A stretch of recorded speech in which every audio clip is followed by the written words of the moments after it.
How are we doing tonight?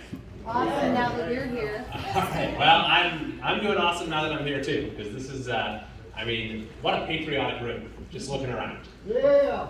And any, a couple things about the way the meeting started that I really appreciated. Number one is looking at our Constitution.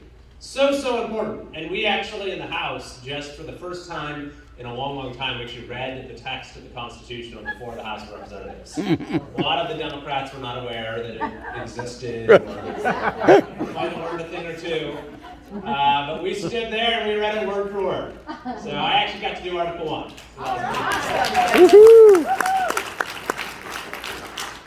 The other thing that I appreciated was the pledge. So we, in our first meeting of the Judiciary Committee, which I'm on this year, there was a amendment that we offered to say that we can say the Pledge of Allegiance at the beginning of every committee hearing. Well, this, for some reason, sparked an hour's worth of debate.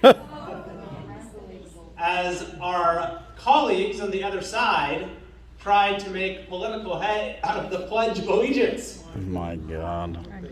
So it was quite a spectacle and a reminder that really a lot of the things that we used to take for granted as just part of the basic essence of who we are as a country are really up for grabs right now. And we've seen what's become of California, and now we are seeing a lot of the same things happen to our country, which is why I wanted to go and serve in Congress at this moment in our country's history, because I think this is an incredibly important moment for all of the things that I know everyone in this room cares so deeply about.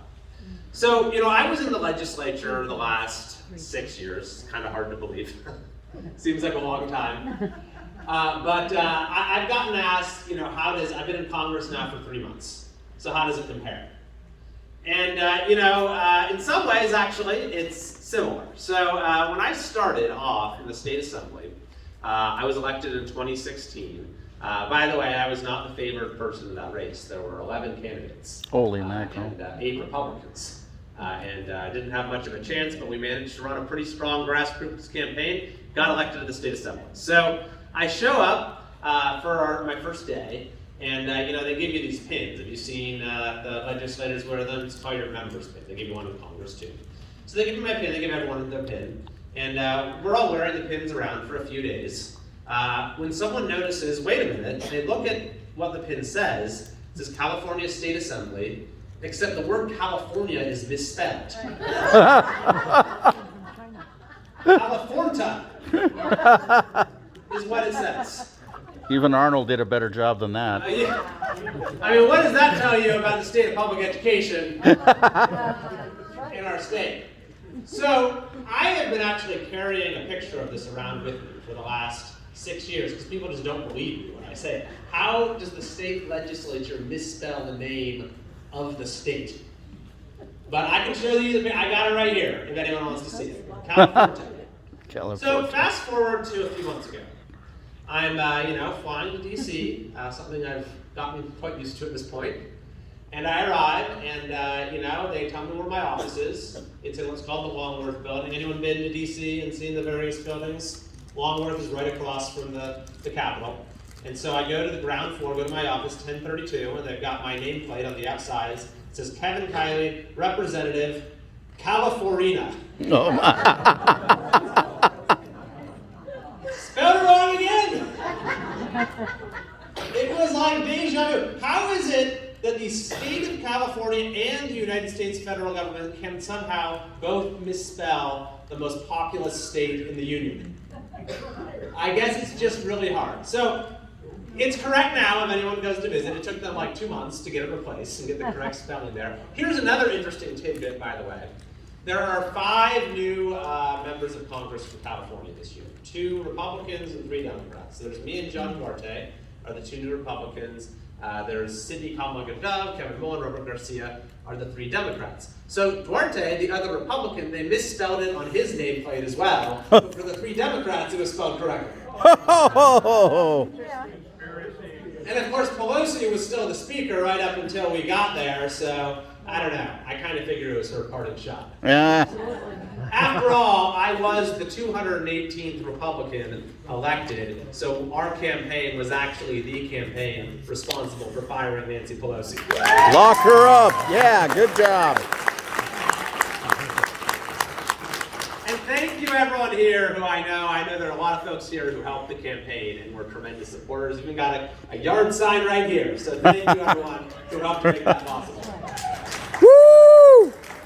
It is actually funny because you get these emails, right, from campaigns, and they always try to make everything seem urgent and super high stakes, right? And so you probably had multiple emails saying, this could be the race that determines whether Nancy Pelosi remains Speaker.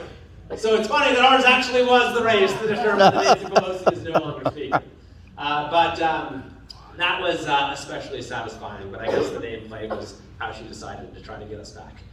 But anyway, there are quite a few differences, though, in terms of the House of Representatives and the State Assembly. One is, I live in Rockland, so I can drive to the state capitol 30 minutes. Takes me, they finally added a direct flight just this week.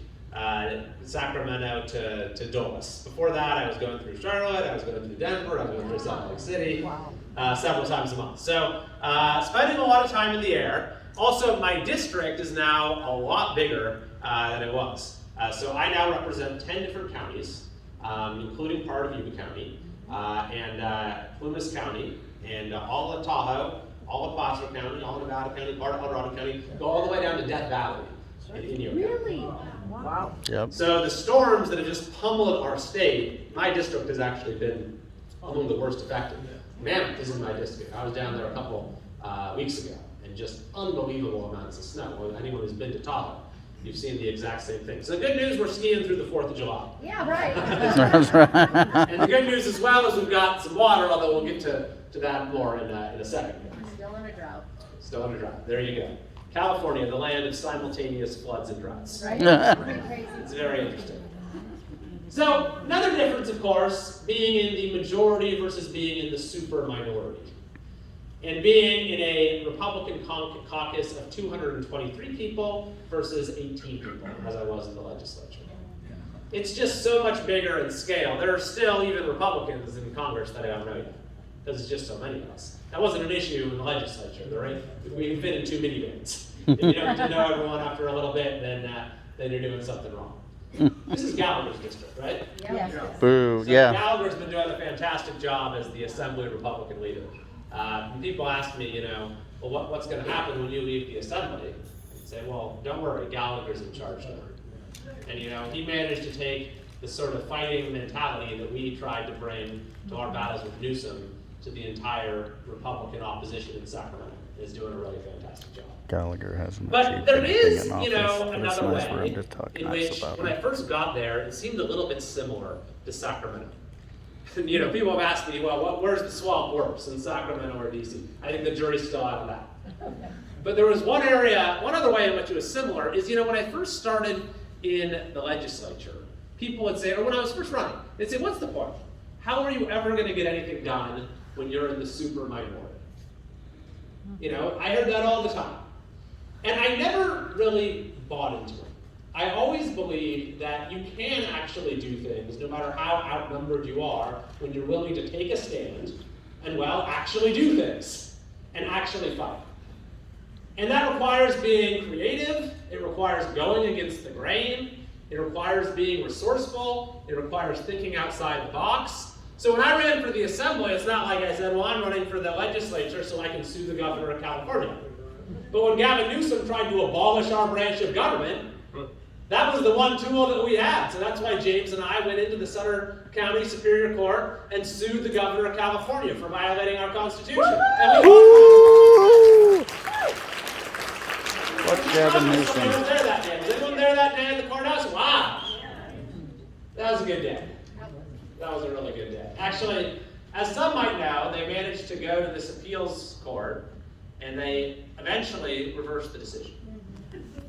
But the guy who was the chief judge, who Newsom ran to, who got the decision reversed, he was recently kicked off the court for inadequate job performance. Woohoo! The Committee of Judicial Performance. Hello. Yeah, we needed him out a little sooner. But In any case, even if you look at what happened last year in the legislature, they had all these COVID bills, these crazy COVID bills that they came up with. They called it, what was the name? The vaccine work group bills. Gavin Newsom had already had the most draconian mandates in the country. Some legislators, like Senator Pan, said, no, he didn't go far enough. We need to go even farther. You probably remember some of these bills. There was the K-12 student vaccine mandate.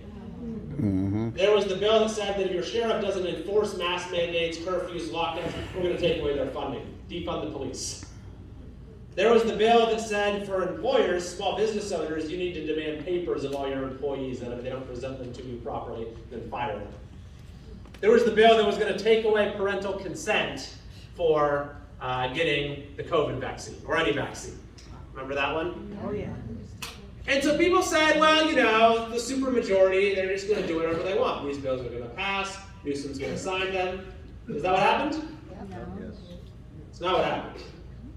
We fought back, we rallied, we organized, and despite being outnumbered 60 to 18 in the legislature, we defeated each and every one of those bills. Woo! And Newsom was so embarrassed, was so humiliated, that he had to withdraw his own student vaccine mandate that he tried to do unilaterally. Oh, boy. And the courts have recently come in and said that the districts that tried to do it, they acted unconstitutionally. And the one really, really bad bill that got through last year on COVID, this one about punishing doctors for misinformation. Yep. Oh, boy. The courts have thrown that one out too. Thank you. Woohoo! Because it obviously violates the First Amendment. So I never believed that just being in the super minority was an excuse for inaction. And I likewise have not believed what people tried to tell me when I got to Congress. Which is, well, look, you might have the majority in the House of Representatives. It's a small one, 9-person majority. But the Democrats have the Senate, Biden's in the White House. How are you ever going to get anything done? I didn't believe that. Yeah, exactly. And I think what we've shown in just the first few months is that we were correct to not buy into that excuse for inaction, that defeatist mentality. Because even when you just have the House, there's a few things you can do. First of all, you can stop bad stuff from happening. Yep. And so all of these terrible bills they passed in the last Congress, the billions and billions of dollars, hundreds of millions of dollars, trillions of dollars in omnibus bills, not happening anymore. But the second thing that we can do, even when we only have one branch of the government, is we can change the way that the Congress itself runs. So the first vote that we did in this new Congress, get rid of proxy voting. Get rid of proxy voting. They didn't like it because they can't vote from the golf course anymore, or vote from the beach, Or Zoom. When they had this multi-trillion-dollar omnibus that passed last December, hardly anyone was even there. No more proxy voting, and also we opened the United States Capitol back up to the people of the United States. Yeah! God bless America. The third thing that we're doing, and this is maybe the most important thing, is oversight. Oversight. Pelosi did no oversight. Totally derelict in the responsibility of the legislative branch to hold the executive branch accountable. And has there ever been an executive branch more in need of accountability than this one? No. Total dereliction. So as soon as we took office, we got the gavels, we get to run the committees. You don't need the Senate to do oversight, you can do it on your own as a House. You have the subpoena power, you have the ability to bring administration officials in to testify under oath, you have the ability to compel the production of documents. And I have been placed on the committee where is really the center of the action for oversight, and that's the House Judiciary Committee, chaired by Chairman Jim Jordan. He's absolutely the right person right now for that role. And so the first thing that he did is set up a select committee on the weaponization of the federal government.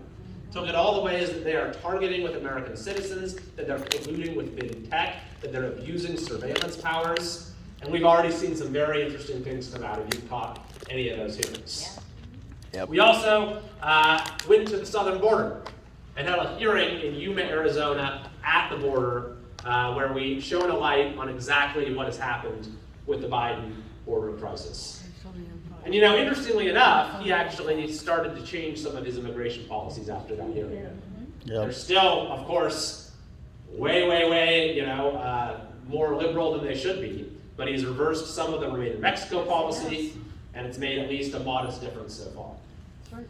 So that's the third thing. But then the fourth thing is I didn't believe the idea that, well, you shouldn't pass bills because they're just going to die in the Senate. And we've seen a couple very interesting things happen already so far. So as you might know, the state of emergency has ended in California. 3 years almost. I first introduced a resolution, by the way, to end the state of emergency in May of 2020. It was so clear by then, already by then, what was happening. But it's finally over in California, but we still had the national emergency going nationwide. And so we passed a bill in the House, one of our first bills, that passed in January, maybe February. It was called the Pandemic is Over Act. Pandemic is over.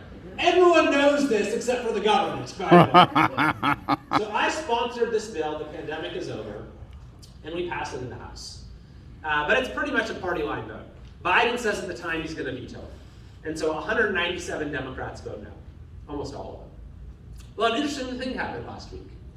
The Senate passed it on a bipartisan basis, and now Biden said he's going to sign it. Yeah, sign your bill. He's going to sign the bill. It's really going to be over, folks. Yeah.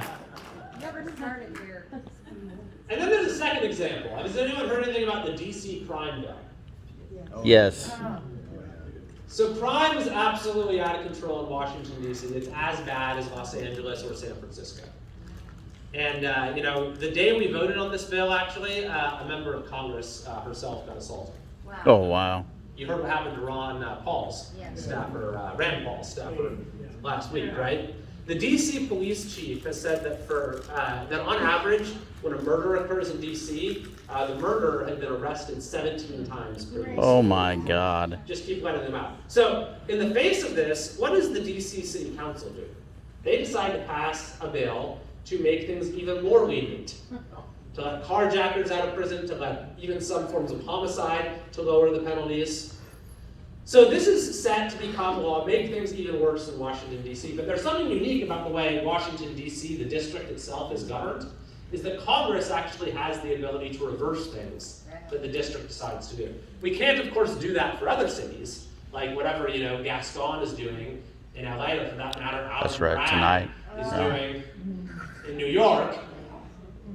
But we can reverse laws that are passed for the DC Council. So what we decided to do, we said, look, they've passed this crazy soft on crime bill in DC, why don't we reverse it?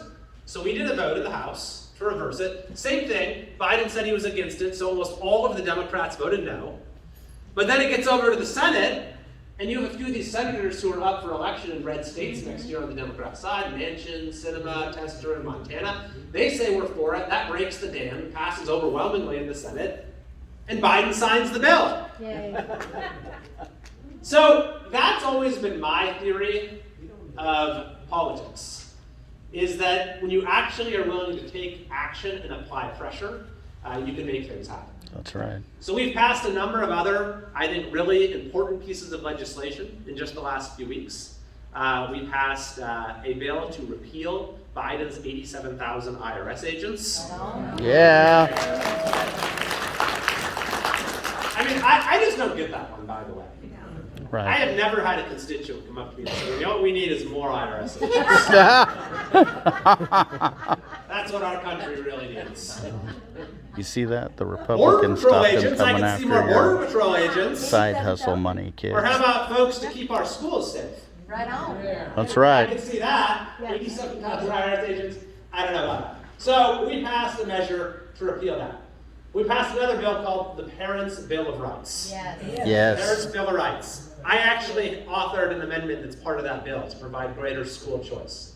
But this says that you as a parent have the right to know what's being taught at your school, what kind of data of your children is being handed over to the schools, what kind of medical evaluations they're being subject to, and a whole lot of other things. So that's a very important piece of legislation. That's over in the Senate now. And then just last Thursday, we passed H.R. 1. This is the Lower Energy Savings Act, which is going to make this country a lot more energy independent. It's going to open up a lot more domestic energy production. Good. And for those who say that, this is just going to die in the Senate, I'd say look what happened with these other two bills. And look what happened, even Joe Biden, a couple weeks ago, agreed to open up more drilling in Alaska. Did you see that? Yes. Yep. So we're going to keep up the pressure. Because, hey, we're getting results. I don't expect Joe Biden to become a good president or even a decent president. But at the very least, we can put pressure on him to force him every now and then to do what's best for our country. So that's what we're still going to do. All right, taking a step back, and I do want to get to questions, because I know there's probably a lot of questions. But there's still the matter of our governor, Gavin Newsom. Now, there was some notion, I think, among his folks that they could breathe a sigh of relief once I was out of the legislature. Far from it. Quite the contrary. I said when I ran for the House that one of the main reasons I was doing so was to counter this narrative that Gavin Newsom is trying to bring out of California. That somehow we are a model for the nation. Oh, God. Model for the nation. That's Just what like San Francisco. It's a model of failure. Exactly. It's not a model for the nation, it's a warning to the nation. A model of debauchery. Look at San Francisco. Anyone had the chance to stroll through the streets of San Francisco lately? Check out YouTube or Twitter. Look at the videos. Mm-hmm. Oh my God. It is unbelievable what's happened to that city. They just announced they have a $290 million deficit. The San Francisco Chronicle just wrote an op-ed saying the city was on the verge of collapse. Good. This is Gavin Newsom's home. This is Nancy Pelosi's home. This is Kamala Harris's home. This is what they want to do to our country. He's right. So Newsom came out with this big announcement a couple of days ago. Did you hear about this? Yeah. What did he call it? Like his campaign for democracy, something like that? Yeah. Where he's going to go on a tour of red states to fight against rising authoritarianism. I mean, talk about, what's the expression, pot calling the kettle black? That's right. Where do we even begin? Well, let's start with him traveling to red states. There's been a little bit of news on this recently, because California has had this red state travel ban. Have you heard of this? Yep. Forbidding official travel to red states. Like they come up with this list of states that's passed laws that are supposedly discriminatory or what have you. It's all the red states. It says we're not allowed to have state travel to these states. So this has created a big mess for professors who want to Georgia go to also. conferences, for athletic teams who want to go play teams in these other states, and so on and so forth. Well, this is actually going away now. Yay. Tony Atkins, who's the head of the Senate, Democrat leader, has just introduced a bill to get rid of it. Oh, that's nice of them to do that for And Gavin. is it a coincidence or is it not that this is coming pretty A closely Democrat on the to get heels rid of it so Newsom Gavin getting can get caught paid to do traveling it. to Montana. And Cabo. And Cabo, for that matter, but specifically to a red state of Montana. So the red state travel ban is going away, and then Newsom announces his big plan to go and fight against the rising authoritarianism. God almighty. Oh my gosh. This is the governor who had the single most draconian COVID-19 response in the entire country. Each and every step of the way.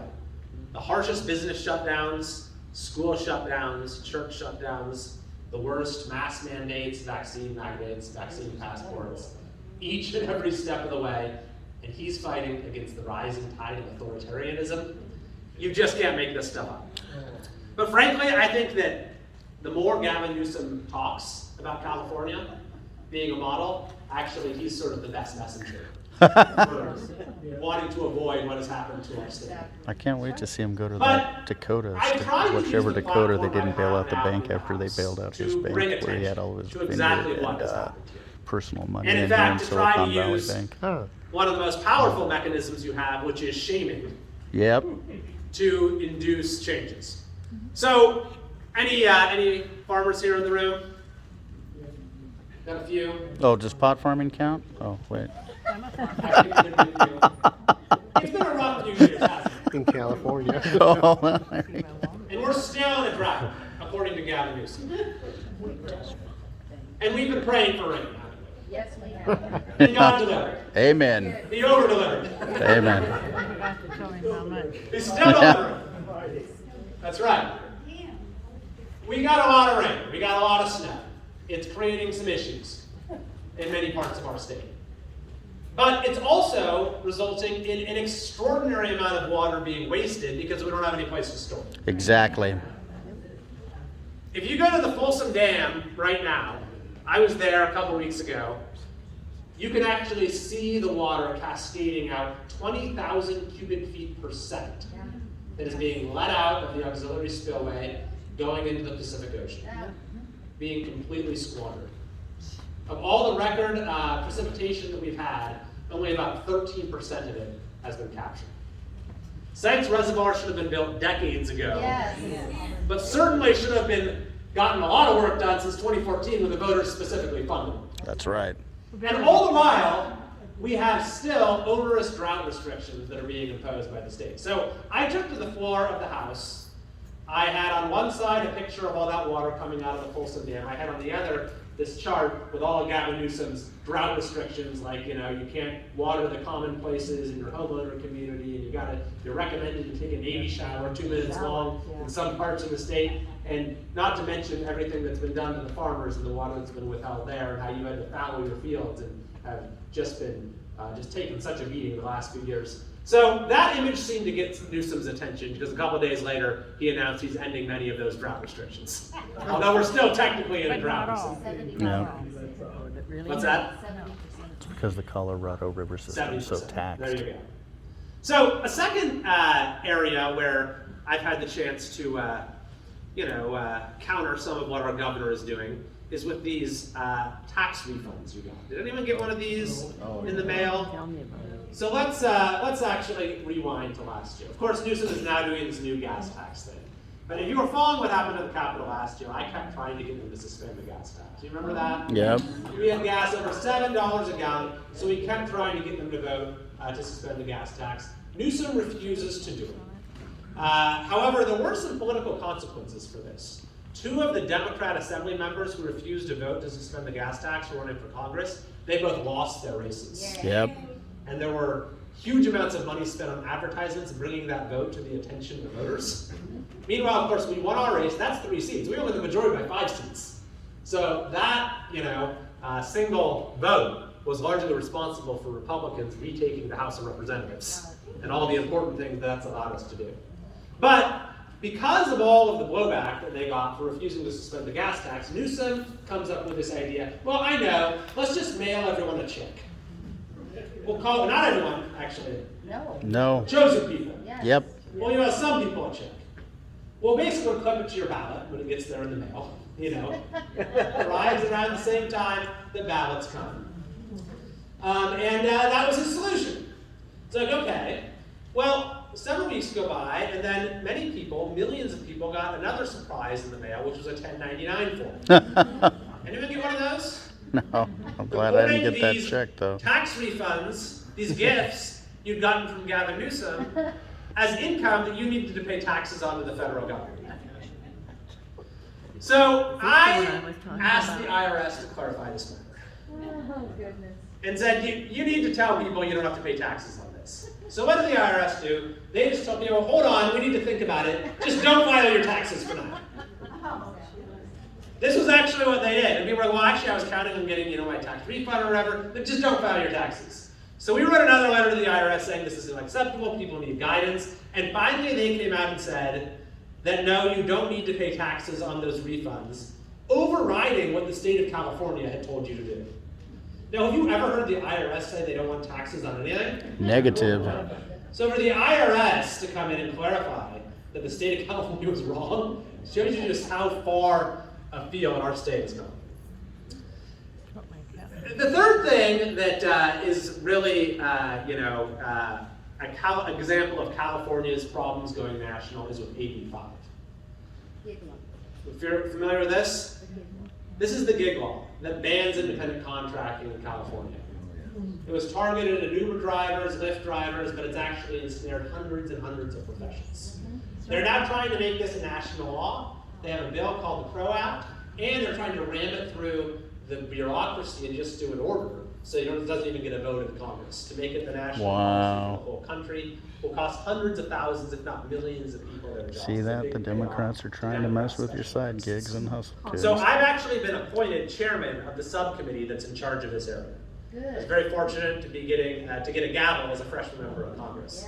And we're planning a hearing coming up where we're going to bring in all the voices of the people who lost their jobs in California because of this corrupt law that Gavin Newsom signed.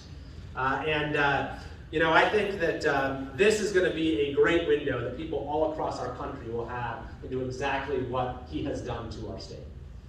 And then the final thing I'll just mention, and then we can go to questions, is the person who is actually responsible for enforcing that law for Newsom, AB 5, and who was an architect of it, was his Secretary of Labor. Oh, God. Julie Sue. Her name is Julie Sue. An acolyte of Gavin Newsom. And boy, does she have a record. Not only is she largely responsible for AB 5, but she also is the one who allowed the $32 billion in EDD fraud. Hello. She was in Food charge stamp fraud. when that happened. She was also the one who failed to get the people who actually needed their Or, checks when they unemployment. asked for them. So she failed to get people who needed their checks. She was responsible for the largest fraud of taxpayer dollars in history. And she ruthlessly enforced one of the most corrupt, harmful laws in history in AB 5. And so Joe Biden looks at that resume and says, ding, I've got my new Secretary of Labor. Promotion. Failing up! That's what happens. We already have Becerra, who is the AG here. He's in Biden's cabinet. Of course, we've got Kamala, we've got Pelosi. Now they want to bring Julie Sue up to be a part of Biden's cabinet as the United States Secretary of Labor. So I have made defeating Julie Sue one of my top priorities. Woohoo! I've delivered 3 speeches on the House floor laying out the case against her, telling everyone exactly what she did to California. I've distributed a book of all the stories from people who suffered from AB 5 to the members of the United States Senate, and we are gaining momentum. Politico reported in a front page story a few days ago that Sue faces a tough road to confirmation. I Good. think we've got a great chance to defeat that nomination, which he does. It's going to be a huge loss, well, not just for her and the special interests behind her, but for Gavin Newsom and his brand of corrupt politics. So, we're just getting started, folks. I want to thank you for being involved. You know, I have seen over the course of the last few years the tenor of our state's politics change in a very important way. I think a lot of people thought California was a lost cause. Maybe some of you still think that. But honestly, I have more hope than I ever have because I am seeing people all across this state fight for our state like never before. We're seeing it in school board meetings. We're seeing it in the propositions that have been overturned at the state level in California. We're seeing it in the recalls that occurred in San Francisco of their DA and of their school board members. Look at this group here tonight. This is pretty amazing turnout. So thank you very much for being involved. Thank you for the leaders of this group, for everything that you're doing for our cause. I always say that California is worth fighting for. Yes. I believe our country is worth fighting for. And I know all of you do as well. And it's really an honor to be involved. Amen. Thank you very much. Thank you.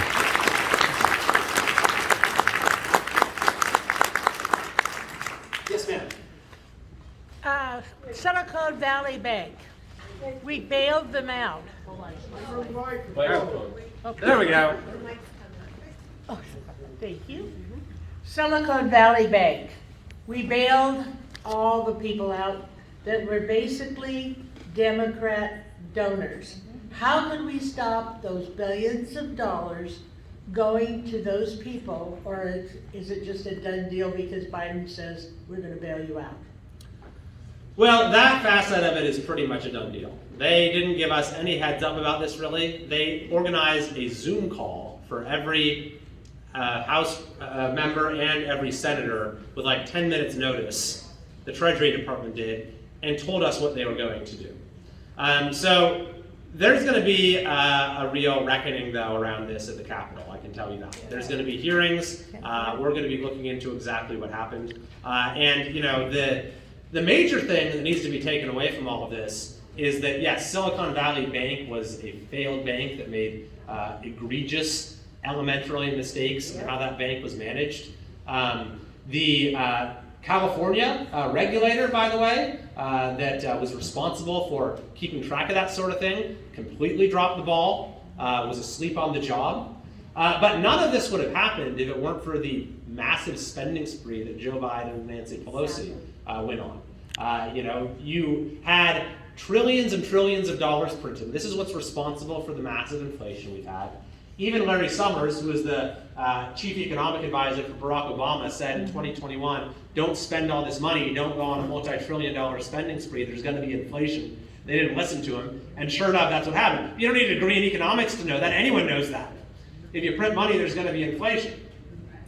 But that is what has in turn led to the Fed raising rates really more rapidly than we've ever seen in a very short period of time, which threw our whole system into some level of chaos. And so the bill was going to come due for all of that one way or another. And Silicon Valley Bank's situation is a clear example of how that happened, because that rise in the interest rates then is what caused the primary assets that they were holding to suddenly be devalued. So there's a lot of angles to this story, but we cannot let Biden and Pelosi off the hook for what they did to our economy. That's the most important thing. There is one positive thing. It's going to hurt Gavin's presidential run or re-election, because I heard Biden bailed it out because the FDIC basically, Gavin had all of his vineyard and personal money in that bank, is what I heard from some independent news sources like The Hill, for example. So at least that'll hurt him. Am I allowed to ask a question now? Yes, now. Go for it. All right, Kevin. I like how you've improved every which way since I've been watching you, but I got a favor to ask. In Yuba County, we're very water rich, and sadly, we've had about 3 or 4 dams on the books for about the last 40, 50 years. And I'm hoping there might be something you can do to help us get some more dams built up here if we choose to move forward like that in the community. Yes, absolutely. So I'm sponsoring the California Water Act with a number of other members of the California Congressional Delegation, which will be helpful in a number of ways, which is going to try to streamline a lot of the regulations around NEPA and the permitting and the other ways that the environmental lobby and the radicals conspire with the bureaucracy to throttle these projects. That's what we've seen happen with sites. Oh, that'd be great, thank you. And these other projects in 2014, Temperance Flat, among others. The Auburn Dam, of course, was set to go decades ago, right. And that never ended up happening either. And if you had that sitting there right now, then the water that is being released from Folsom, that would be going into Auburn, right. place to put it, and right. we wouldn't be, having another drought in 6 months right. or whatever it's going to happen. Right, and what they call a step dam process like that is actually better for the environment and stuff Absolutely. like that. Yeah. Yeah, and flood protection is the other issue, because there's still concern about flooding in many parts of this state, and potentially massive more flooding in the Sacramento area as well. So yes, that is one of my top priorities. Thank you. In every way possible, making it easier to build water storage and water infrastructure. Thank you. In this state. If you have ideas on how I can help make that happen, let me know. I'm very interested. All right. And we're working on it separately. He's in room 1032, Zach. 1032. There you go. Good memory. Yeah. I'm shadow banned. I don't think they're going to let me in DC. We'll go here. I'll kind of make my way across the room. Is that Yeah, that's okay? fair. Okay. Kevin, first of all, we are so proud of you. We are not used to representation such as you have been able to deliver, and we are extraordinarily grateful. Amen. Yes. I would be remiss Amen. if I did not ask you about the double standards in Washington, D.C., when we are seeing our former president now in New York to be indicted, to find out 34 allegations or whatever they are that supposedly he hasn't even seen yet, but CNN has. So what we appreciate is the representation, because we're starving, right, for Amen. it. And I think that this is a really good showing, a display, because there is a national championship on tonight. and there is a Yeah, California I'm taping team. it. Don't tell me the score. Okay. I don't know. But please, keep up the fight. We got to get rid of these double standards. The Ukrainian thing is out of control. That's pretty good. 31 Abrams tanks that won't even get there until 2025, Thank goodness my grandson was. 26.